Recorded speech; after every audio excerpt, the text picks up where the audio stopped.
High, good morning. ঘুম থেকে উঠেই দেখলাম এরকম মেঘাচ্ছন্ন ওয়েদার, যেটা আমার একদমই ভালো লাগে না। তার আগে তো আমার মুড ঠিক করার জন্য আমার পজিটিভ ভাইবস নিয়ে নিয়েছি। হ্যাঁ, ইনিই হচ্ছে আমার পজিটিভ ভাইবস। এনার মুখটা দেখলেই আমার সমস্ত দুঃখ, কষ্ট, ক্লান্তি, খারাপ লাগা কোথাও যেন উধাও হয়ে যায়।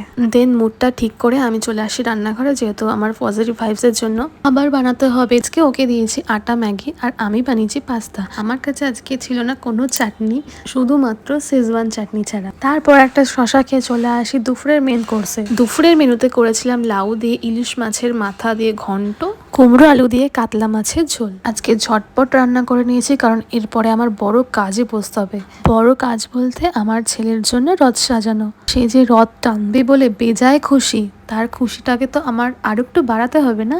ভেবেই পাচ্ছিলাম না যে কিভাবে রথটাকে সাজাবো, কি দিয়ে সাজাবো। তারপরে মাথায় আসলো, হ্যাঁ, সোলার বল আছে, সেই সোলার বল দিয়ে তো সাজানো যেতেই পারে।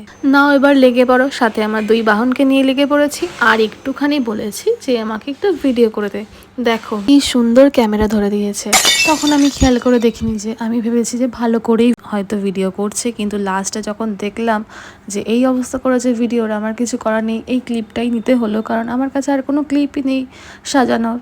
এই তিনটে যন্ত্রকে সামলাবো নাকি আমি সাজাবো, তিনটেকে একসাথে রাখলে মানে যে যুদ্ধ লেগে যায়, মারামারি, খিমচা খেমচি, মানে সমস্ত কিছু ওদের মধ্যে হয়ে যায়। অর্ধেক কাজ হয়েছে, অর্ধেক কাজ বাকি রেখে আমি এখন সন্দেশকে খাওয়াবো, বাকিটা কাল সকালে করবো। খাওয়া দাওয়া হয়ে যাওয়ার পর সন্দেশের সাথে একটু খেলাধুলা করছিলাম, কিন্তু খেলা করতে করতে কখন যুদ্ধ লেগে যাবে আমি তো বুঝতেই পারিনি। যুদ্ধের পরিণতি দেখো আমার নাকে। কেমনটা লাগে বলো?